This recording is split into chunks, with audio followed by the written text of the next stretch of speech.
सांगेल की या मतदारसंघामध्ये गेल्या अनेक वर्षापासून अण्णांच्या माध्यमातून जो विकास झाला आहे तो यापुढे चालू ठेवायचा आहे।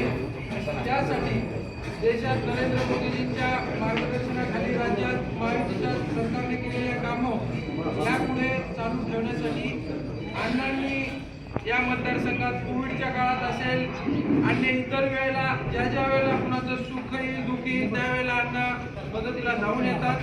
कुठल्याही आमिषाला किंवा कुठल्याही अफवांना बळी न पडता आपण सर्वांनी अण्णाच्या पाठीमागे उभा राहायचं आहे। नाहीतर कुणीतरी वेगळ्या प्रकारचा संदेश येईल यांनी हे सांगितलंय त्यांनी ते सांगितलंय असला काही प्रकार नाही। मी प्रदेश भाजपच्या युवा मोर्चामध्ये काम करतो।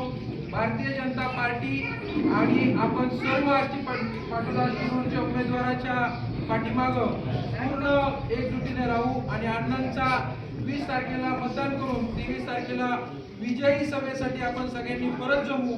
माझी विनंती एवढीच आहे की अण्णांच्या बाबतीत पुण्या मुंबईला अन्य ठिकाणी जे कोणी आपले बाहेरगावी राहणारे लोक आहेत ते वेळोवेळी उपयोगाला येतात, काही फोन करा रात्री जाऊन येतात। त्याच्यामुळे मला एवढंच सांगायचं आहे की शिरूर तालुक्याचा जो काही कायापालट या मागच्या काही वर्षामध्ये अण्णांनी केलेला आहे हे कामं जर प्रगतीपथावर न्यायचे असतील पुढे न्यायचे असतील तर अण्णा ही काळाची गरज आहे। एकच शेवटचं वाक्य सांगतो की अण्णा बीडच्या जगतापांना रेमडेसिवीरसाठी त्या कलेक्टरच्या केबिनमध्ये भांडत होते त्यावेळेला अण्णांनी कुठली जात बघितली का तर नाही।